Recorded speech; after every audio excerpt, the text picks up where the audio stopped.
Graça e paz da parte de Deus, nosso Pai, e do seu amado Filho, o nosso Senhor e Salvador Jesus Cristo, sejam multiplicadas em pleno conhecimento das verdades do Senhor, para a edificação da nossa vida, para fortalecimento da nossa fé e para sermos servos completamente capacitados, habilitados para toda boa obra. Muito bem-vindos ao culto desta noite. Quero convidá-los a uma oração e após a oração vamos adorar ao único Deus vivo e verdadeiro, aquele que em Cristo demonstrou o seu amor e nos salvou. Vamos orar? Senhor bendito, nosso Pai celestial, nós lhe agradecemos de todo o nosso coração a alegria de agora estarmos na tua presença, reconhecendo que o Senhor é santo, santo, santo, e que nós, mesmo tendo sido salvos pela sua graça e perdoados nossos pecados, continuamos pecadores, remidos pelo sacrifício do Senhor Jesus Cristo na cruz. Muito obrigado, Pai, pela tua presença em nosso meio. O Senhor nos abençoa e nos privilegia, vindo ao nosso encontro para buscar e encontrar os verdadeiros adoradores, aqueles que te adorem em espírito e em verdade. Senhor, recebe o nosso culto, aceite a nossa adoração. Ao Senhor fazemos em nome do Senhor Jesus Cristo. Amém. Vamos cantar adorando ao nosso Deus. Cantemos.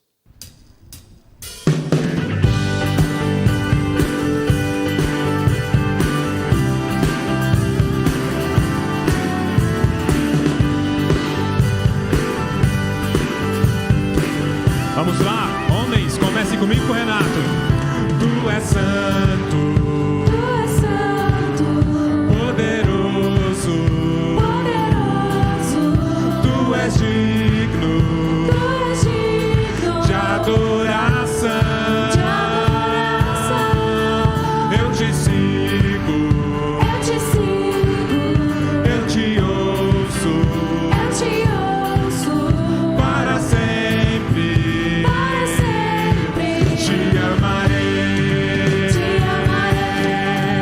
e eu canto em louvores ao Rei de dignos. Eu amo e adoro, diante dele eu me prostro, e eu canto em louvores ao Rei de dignos.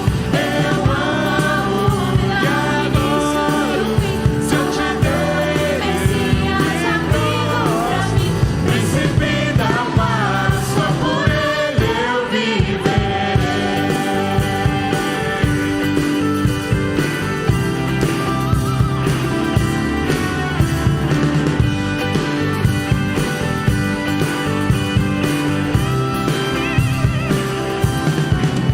Tu és santo, poderoso, tu és digno de adoração. Eu te sigo, eu te ouço, para sempre. Te amarei.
Muito bem, após este momento de adoração através de cânticos, quero convidar você a abrir a sua Bíblia na carta aos Gálatas, capítulo 2. Vamos ler a partir do verso 11. Gálatas, capítulo 2, a partir do versículo 11. Assim nos diz a palavra do Senhor. Quando, porém, Pedro veio a Antioquia, enfrentei-o face a face por sua conduta condenável. Pois, antes de chegarem alguns da parte de Tiago, ele comia com os gentios. Quando, porém, eles chegaram, afastou-se e separou-se dos gentios, temendo os que eram da circuncisão. Os demais judeus também se uniram a ele nessa hipocrisia, de modo que até Barnabé se deixou levar. Quando vi que não estavam andando de acordo com a verdade do Evangelho, declarei a Pedro diante de todos: você é judeu, mas vive como gentil e não como judeu. Portanto, como pode obrigar gentios a viverem como judeus? Nós, judeus de nascimento e não gentios pecadores, sabemos que ninguém é justificado pela prática da lei, mas mediante a fé em Jesus Cristo. Assim, nós também cremos em Cristo Jesus para sermos justificados pela fé em Cristo e não pela prática da lei. Se, porém, procurando ser justificados em Cristo, descobrimos nós mesmos que somos pecadores, será Cristo então ministro do pecado? De modo algum. Se reconstruo o que destruí, provo que sou transgressor, pois por meio da lei eu morri para a lei, a fim de viver para Deus. Fui crucificado com Cristo. Assim, já não sou eu quem vive, mas Cristo vive em mim. A vida que agora vivo no corpo, vivo-a pela fé no Filho de Deus, que me amou e entregou-se a si mesmo por mim. Não anulo a graça de Deus, pois a justiça vem pela lei.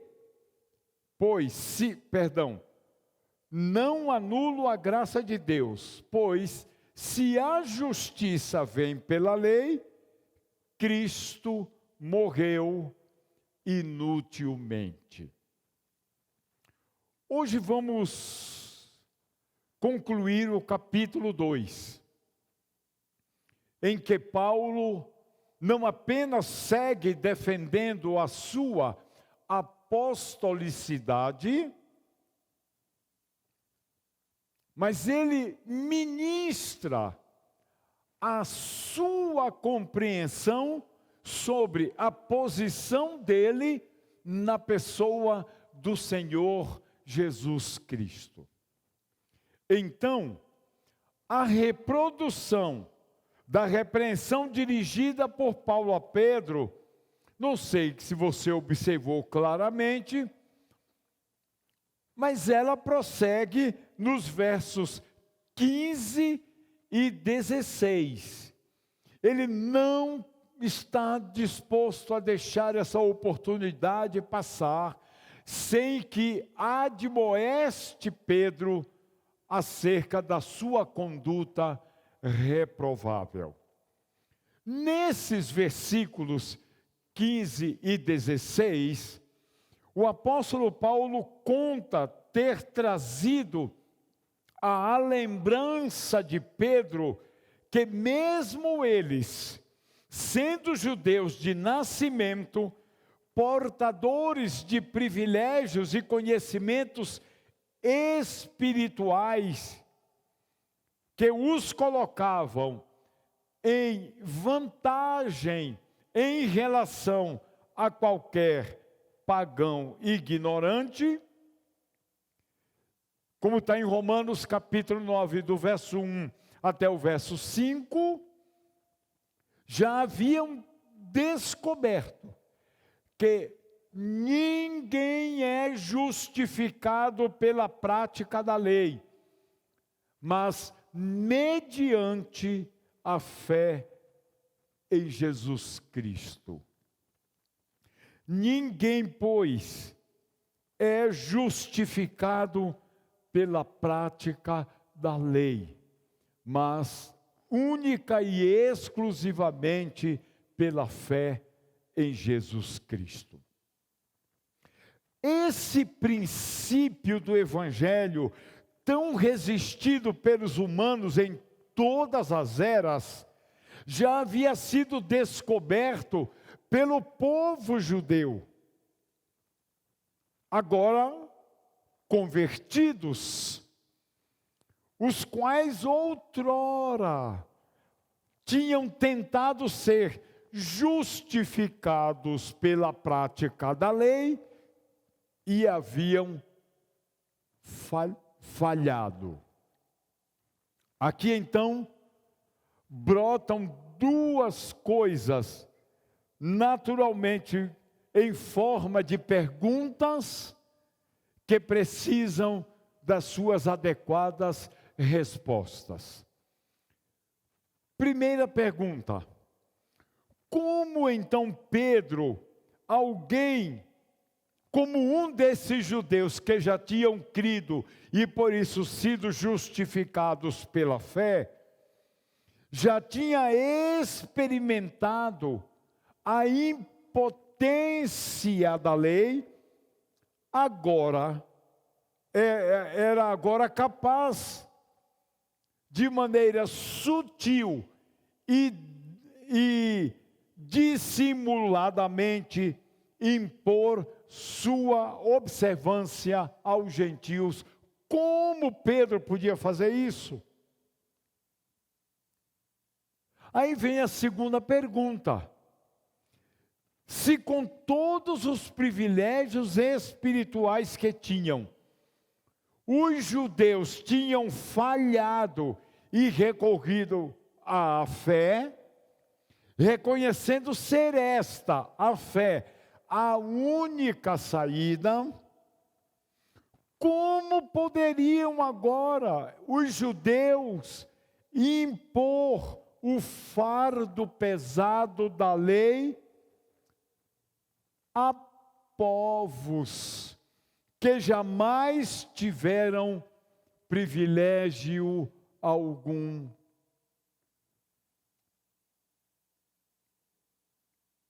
Bem, é pois como o apóstolo Paulo disse: nós judeus, com todo o favor que recebemos, descobrimos ser impossível alguém salvar-se através da lei. Como poderemos esperar que os pobres gentios consigam essa façanha? Como? Assim, Paulo conclui no verso 16, realçando que, mesmo eles, judeus com vantagens, sobre todos os povos, tiveram que crer em Cristo para serem justificados dos seus pecados.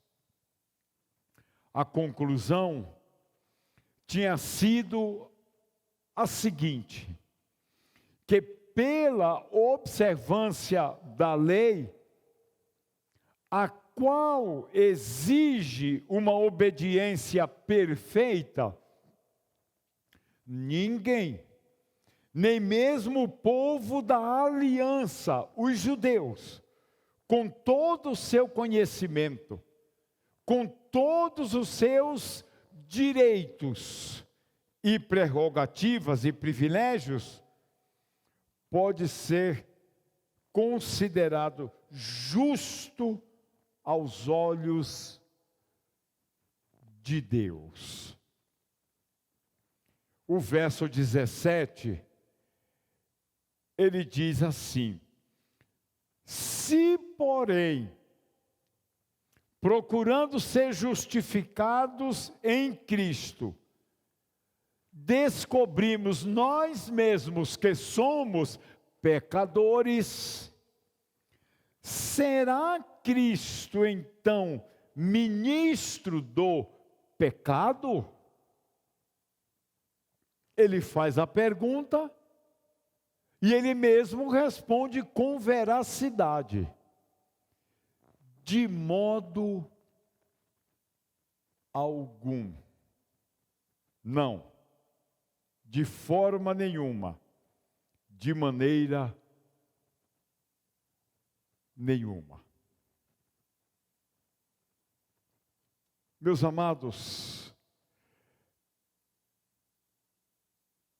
isso é encantador, porque nesse verso, o verso 17,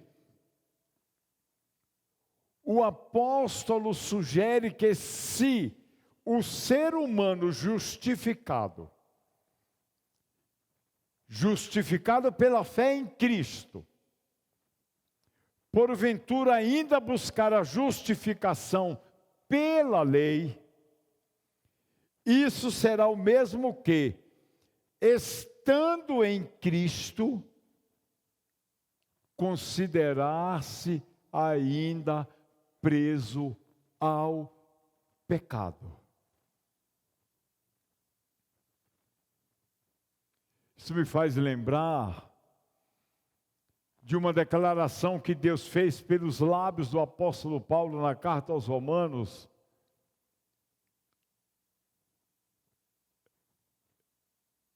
em que Paulo pergunta: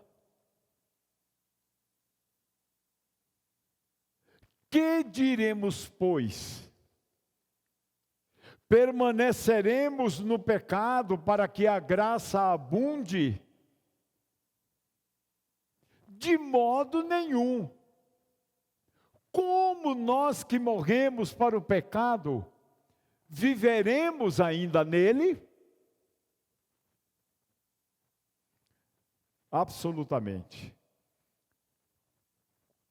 Quando recebemos Cristo na nossa vida como Salvador e Senhor, essa relação de escravidão ao pecado foi absolutamente quebrada. Ou, dizendo isso de outra forma, mesmo tendo encontrado a justificação pela fé em Cristo, isso me é suficiente, pois considero-me ainda um pecador redimido, mas pecador, justificado, mas pecador. Eu não estou imunizado contra o pecado, porque a velha natureza ainda está em mim. Ora, isso significa que crer em Cristo não nos manteria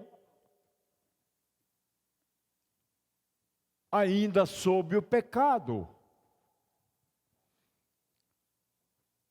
Nesse caso, o ministério do Senhor de salvar, ou seja, seu ensino e a sua obra na cruz, não nos livraria, mas sim manteria nossas almas sob a culpa do pecado, que nesse caso, com este pensamento, Cristo não pôde remover. Ele removeu todos os pecados que cometemos no dia que depositamos fé e confiança na pessoa dele. Mas ainda temos presente em nós a natureza do pecado. O que nós não mais somos em relação ao pecado é escravos do pecado. Se fosse o inverso, Cristo seria assim, um ministro que ainda nos deixaria escravos do pecado. Para Paulo, essa hipótese é absolutamente absurda. É fato de que uma repugnante blasfêmia atribuir, ainda que só uma parte da justificação à observância da lei, já que isso implica afirmar que Cristo não é suficiente para salvar e que a simples fé nele ainda nos mantém enredados, dominados em culpa e em condenação. Ponha seus olhos, por favor, no versículo 21 que já lemos. Vamos ler de novo. Não anulo a graça de Deus, pois se a justiça vem pela lei, Cristo morreu inutilmente. Ditas todas estas coisas, nós vamos concluir por hoje dizendo que o procedimento de Pedro lá na cidade de Antioquia trazia em si todas as horríveis e temíveis implicações. Essa é a razão por que devemos estar atentos para as regras que criamos para impor aos novos convertidos. E que muitas vezes assim fazemos para justificar o que queremos que eles sejam e pratiquem. Precisamos ter cuidado com isto. Como pastor, eu preciso ter cuidado com isto. A igreja precisa ter cuidado com isto. Os discipuladores também.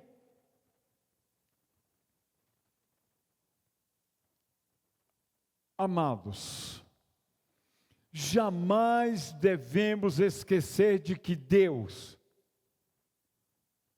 em Cristo, derrubou todos os muros éticos, sociais, culturais, religiosos e outros muros, para que todos que creram no Senhor Jesus Cristo como seu Salvador e Senhor,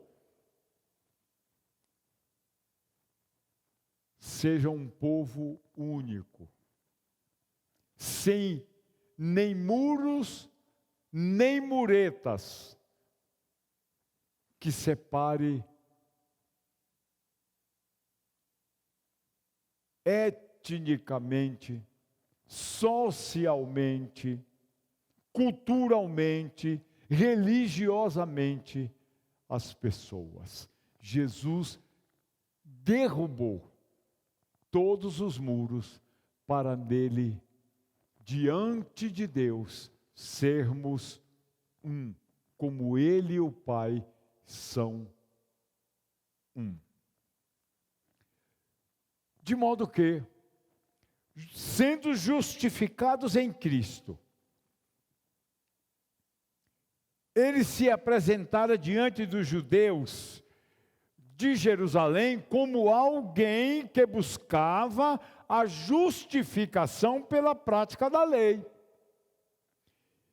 E agindo assim, blasfemava, já que com sua prática, com essa prática, era como se dissesse que o Senhor Jesus Cristo não livrara ele da culpa, mas como ministro do pecado, ainda o mantinha em triste escravidão. Concluindo finalmente, de fato, era como se dissesse que ainda estava em busca da salvação, considerando Cristo como alguém que não teve capacidade de nos libertar do poder do pecado, mas efetivamente libertou. E aí Paulo dá o seu testemunho, porque já estou crucificado com Cristo, e vivo não mais eu, mas Cristo vive em mim. E a vida que eu agora vivo na carne, vivo-a pela fé no Filho de Deus, o qual me amou e entregou-se a si mesmo por mim. Vamos adorar a Deus com mais um cântico. Cantemos.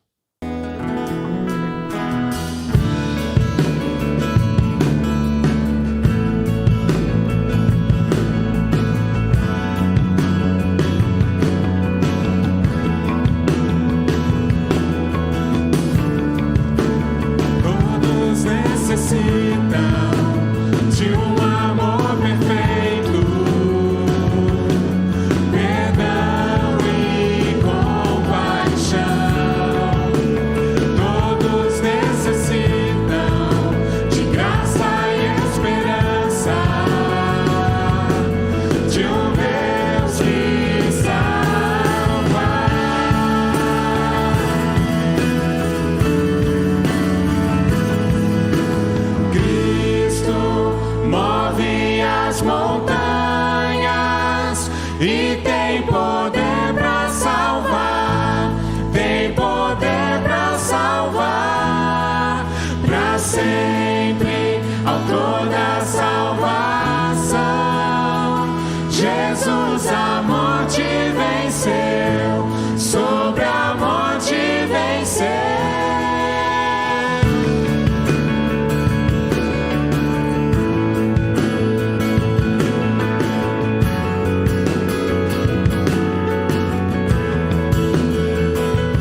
move as montanhas e tem poder para salvar, tem poder para salvar, para sempre, autor da salvação. Jesus a morte venceu, sobre a morte venceu. Cristo move as montanhas e tem poder para salvar, tem poder para salvar, para sempre, autor da salvação. Jesus a morte venceu, sobre a morte venceu. Nosso mundo vai brilhar a luz, cantamos para a glória do Senhor Jesus Cristo. Nosso mundo vai brilhar a luz, cantamos para a glória do Senhor Jesus. Amém. Muito bem, vamos começar o encerramento do culto.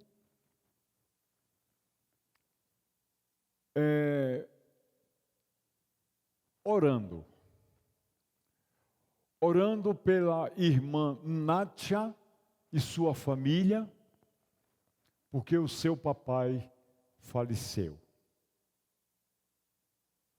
Orando para que o Espírito Santo conforte profundamente cada membro da família por perda irreparável. Vamos continuar orando pelo irmão Pedro e sua família. Vamos continuar orando agora com gratidão pela alegria que a Igreja Batista de Cambará trouxe para a nossa vida. Quando esteve conosco no domingo passado, orando com gratidão pela IBV Nova, que soube receber aqueles irmãos com muito afeto, com muito amor. Vamos seguir orando por aqueles irmãos que não conseguem mais se fazer presente na vida da igreja, pela idade avançada e também pelas limitações na sua saúde. No mais, meu irmão, minha irmã, reúna a sua família, dê oportunidades para o momento de oração, para expor motivos de oração e em seguida encerre o culto aí em sua casa. Muito obrigado por ter estado conosco neste momento e os meus votos e oração por você é que você fique na graça, essa graça que nos dá uma vida de qualidade abundante e qualidade eterna. Fique na paz do Senhor Jesus Cristo, porque essa é uma paz que excede todo entendimento. Tenha você e todos da sua família uma excelente noite e bom descanso. Tchau.